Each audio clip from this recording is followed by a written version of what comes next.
Hi all, welcome to my channel, welcome to John's Model Maker. Today we got Spitfire issues 79 at 80. Now we're carrying on with the display base, but we've also got a motor. That's for issue 80.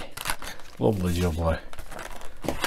In 79 we have two more side panels for the display base and a couple of panels here which reinforce the base, but we also, I believe, place the motors on these, and also the accompanying brackets that we need to fit for this one.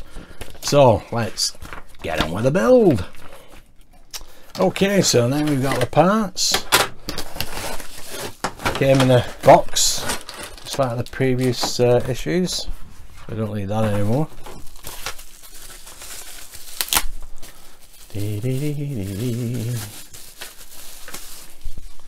Here we have the side section. Has a speaker grill here and another hole here. I'm not exactly sure what that is for. These are the two other panels, as you can see.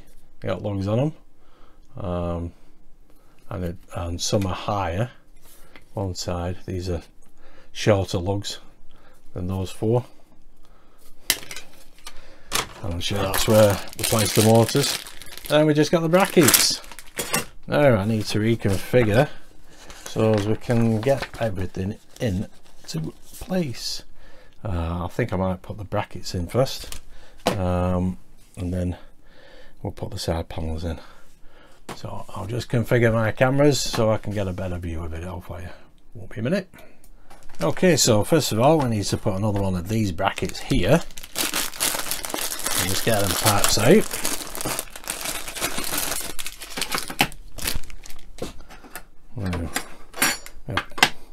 Two corner brackets. Bracket for here and this bracket for here. So we'll get all these in place. Right. Let's have a look. We want that one there like so, and another one in there like so.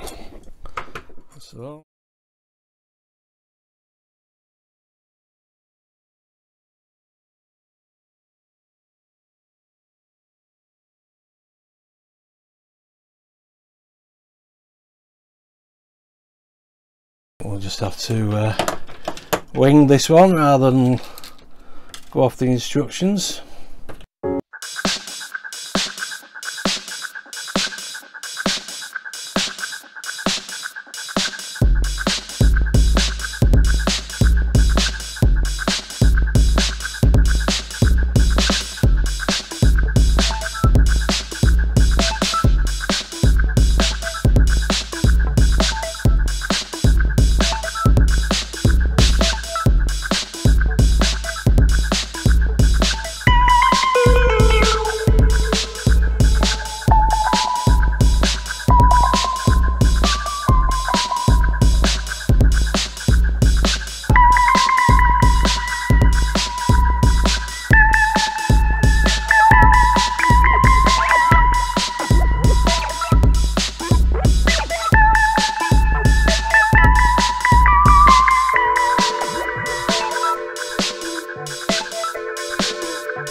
obviously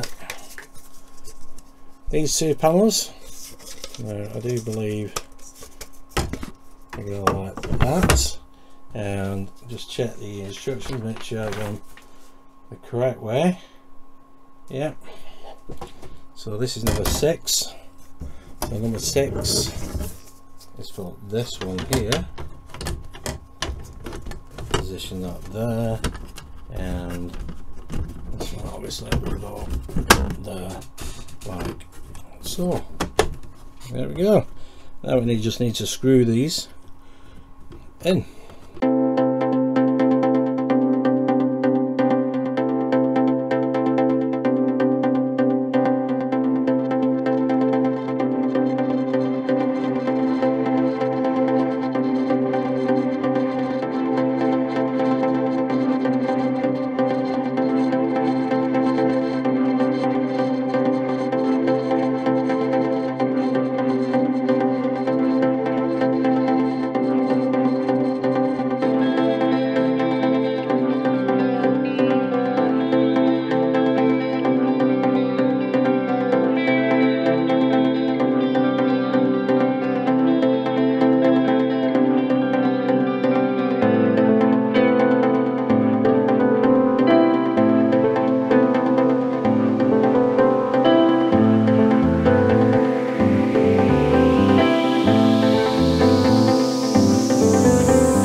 There we go.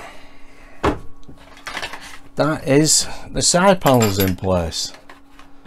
Just have a quick look. Wow. There we go. There's a bit of a gap there. I'll have to tighten that up a little bit, but that's that in place for now. As you can see, it's very, very awkward because it's so big. Now obviously I've not done it step by step, I just didn't see the point. Brackets in first, then the side panels. Now what we do need, with step 9, take the base connector panel 7903 labelled L. So that's one of these. That's R. This is L. There's a little L there. Check how it fits to hold together the 4 base panels labelled 1, 2, 5 and 6. So that's 6, 1, 2 and 5. So this, yep, you can see how they're offset as well, these lugs, and here they're offset. So basically that should fit under here. So look,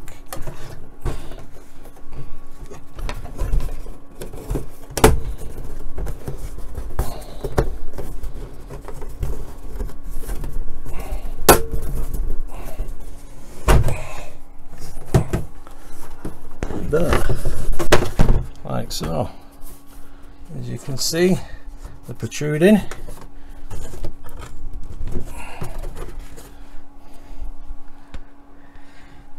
And we then screw that, yep, with 4 PWB screws.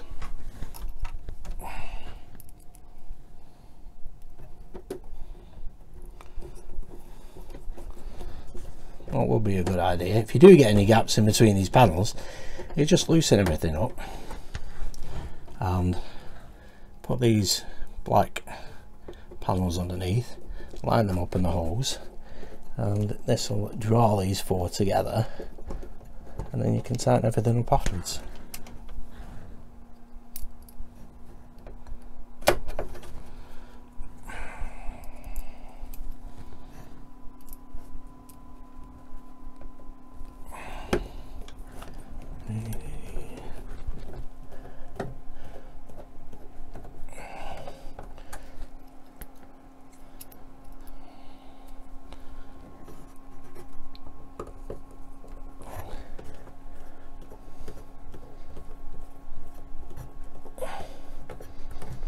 we go, that's that one in place. Then we just need this one, which is this one. As you can see, offset again, pop that in and it should be fine.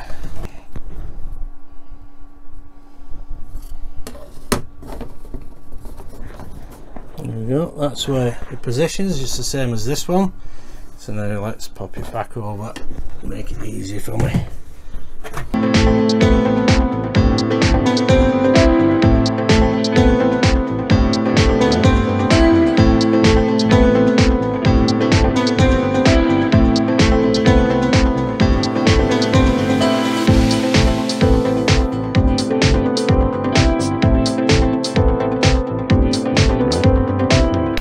There we go. That is issue 79 complete. There's a spur, not needed, but there we have it. There we go. Well, that was another marathon of screws. That was a little bit awkward, that, but everything is in place. I'm going to tighten everything up now in a second or two. But as you can see, them panels are there, so there you go, and you can see the side panels there with the speaker grill here, the hole here for whatever that is, could be a switch, don't really know to be honest at this moment in time, but you can see how big that is now. There we go, excellent stuff. Feels sturdier that now as well. Yeah, definitely, but everything's lined up perfectly there. Brilliant. Okay, before we go on to issue 80, we'll have a look at the contents of the magazine. On the first page we have Autumn Action in Italy, a Spitfire Mark 8 of number 601 squadron on the ground at Caen in Italy in December 1943. That's the main picture. German forces grimly fought to retain control of southern Italy during the final months of 1943, with Spitfire squadrons in theatre routinely engaging Luftwaffe fighters and bombers targeting the Allied advance northward. Although Italy had been knocked out of the war, the Germans were still determined to hold their ground. The rugged terrain was ideal for defence, and there would be no swift victory in Italy for the Allies. The Luftwaffe was also putting effort into slowing the Allied advance, and the FW-190 fighter bombers were regularly encountered. Kiwi Air squadron leader Evan Rosie Mackey, CO of number 243 squadron, was leading a mixed formation Spitfire Mark 5s and 8s. Spitfire 5s and 9s between Salerno and Naples on the 11th of October, when hostile aircraft were reported and bombers seen, but they could not catch the fast flying fighter bombers. Mackey subsequently reported, "When flying southwards resuming our patrol, I noticed another bomb burst towards the southern end of the beach and observed a DO-217 at 16,000 feet. Turning to port and making off north-northwest, I climbed after EA, which then dived. I fired 2 bursts but saw no results and broke as enemy fighters were reported behind us." The EA went into cloud and I followed. During the chase in and out of the cloud, I fired several bursts, experiencing return fire from the EA. Then after seeing strikes along the fuselage, I saw pieces break away. The EA went down in a spiral dive and crashed. And on the next page we have number 332 squadron, and the main picture, F-86Fs of the RNFO. In 1959, the 332nd Fighter Squadron replaced the F-86Fs with F-86Ks in 1962. Number 332 Squadron was the second of the 5 RAF units manned by Norwegian aircrew during World War II. It flew Spitfires in combat on the Channel Front and with the 2nd Tactical Air Force. Excellent stuff. Lovely looking craft. And on the next page we have the V2 rocket. The German Army's V2 rocket was the world's first long-range guided ballistic missile. It gave no warning and travelled at the speed of sound. And in the main picture we have a V2 launch aimed at London in September 1944. The V2 was a technical marvel. German engineering Werner von Braun had begun rocket experiments in the early 1930s, inspired by the work of American rocket pioneer Robert Goddard and German physicist Hermann Oberth. Although von Braun was always more interested in the rocket's potential for use in space travel rather than as a weapon. The only way he could obtain funding was to accept state sponsorship and supervision by the army. That goes on for 4 pages, so quite a big article, that one. And then we have, as I said earlier, issue 80, which is a mortar. So let's crack on with issue 80. And here we have Spitfire MK1A. Not a fantastic lot to do in this. We have our old favourites. Yep, you got it. Label on a cable. Here's the mortar. We can test the mortar. We should be able to with our battery pack. But here we have the label.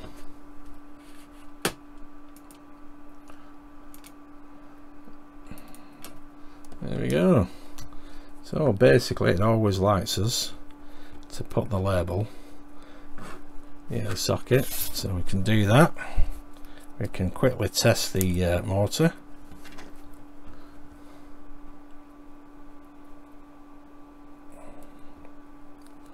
There we go. There we go. ML it states. Let's get the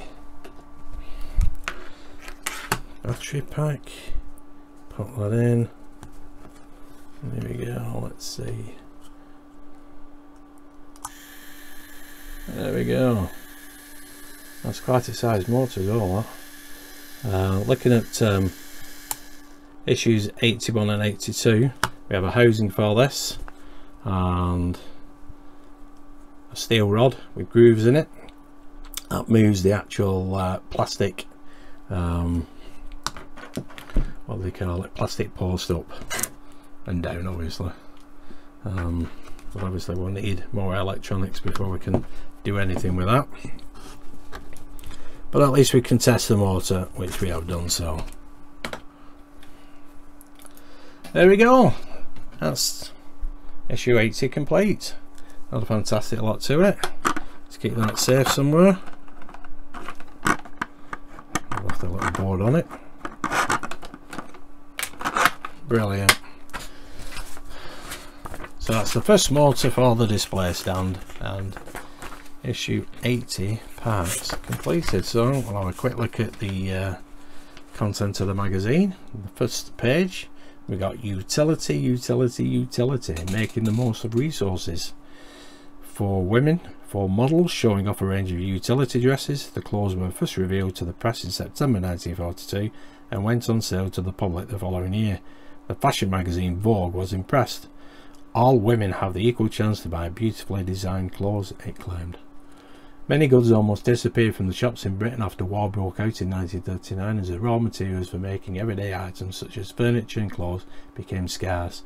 The government tried to remedy these shortages through a range of essential utility products. That goes on for 4 pages. Very nice. Then the next article, Spitfires to India. In the main picture we got Flight Officer Lawrence Weggery of number 615 Squadron and his Spitfire BCMA-292 on the airfield at Chittagong in November 1943. The Spitfire finally arrived in India in the autumn of 1943 and it was swiftly sent into action defending Calcutta and securing air superiority for the Allies over Bengal. With the Spitfire being rightly regarded as the finest fighter then in RAF use, it was inevitable that the aircraft was often seen as a panacea for most theatres. Such was its reputation. This was particularly true in Burma, which had fallen to the Japanese in 1942. That article goes on for a couple of pages. On the next page we have an RAF ace, Robert Finlay Boyd. Scottish Spitfire ace, Flight Lieutenant Robert Finlay Boyd, photographed in 1940 is a mere picture. A high scoring ace during the Battle of Britain, Scotsman Robert Finlay Boyd claimed 21 victories in Spitfires. Robert Finlay Boyd was born in East Kilbride, Scotland on 8th June 1916. During the late 1930s he worked as a mining engineer and joined the RAF in 1935. He joined the Royal Auxiliary Air Force in 1935. After earning his wings, he was posted to his local unit, number 602, City of Glasgow Squadron at Abersinch. There, Boyd flew Hart and Hind light bombers through to November 1938, when the unit switched to Hector Armored Cooperation and Liaison biplanes. 2 months later, in January 1939, number 602 Squadron was assigned the fighter role and equipped with Gauntlet 2s. Excellent. That goes on for a couple of pages. On the last article, we have the Ardennes campaign. Germany's counterattack in the Ardennes was a surprise to the Allies and made significant progress before it stalled. Although bad weather kept aircraft grounded for days at a time, air power played a significant part in what became known as the Battle of the Bulge. In the main picture, the bombing of 9 oil refineries in Romania, including the Concordia Vega oil refinery, by US AAF B-24s on 31st of May 1944, reduced fuel supplies available to the Axis forces. However, General Montgomery was to find out this had not rendered the Germans incapable of a counterattack in the Ardennes. The Ardennes forests are mainly in Belgium but extended to France, Luxembourg and Germany. The US front in the Ardennes region was sparsely defended. As Christmas 1944 approached, Allied leaders, notably General Montgomery, believed the Germans were only capable of fighting a defensive campaign and lacked sufficient transport or fuel to mount a mobile offensive operation. Just as in 1940, the Allies mistakenly thought that the hilly forested terrain and limited roads made the Ardennes unsuitable for massed armoured assault. And that goes on for 4 pages. And on the back page we have, coming in issue 981, nearly said 91, your next set of parts: motor housing, rods, cogs and other parts to relay the action of the motor, including cables and screws. So that'll be 81 and 82, which will be next week. But anyway, that was a marathon of screws. I'm just glad that base is now finished. Oh, the bottom part of it is anyway. We've got the motor to fit in it. It does feel a lot more stable now, so that's brilliant. But anyway, that is that finished with for now. Anyway, if you did like that, please give us a big thumbs up, hit that notification bell, and please leave a comment. Thanks for watching, stay safe, and I'll see you soon. Bye for now.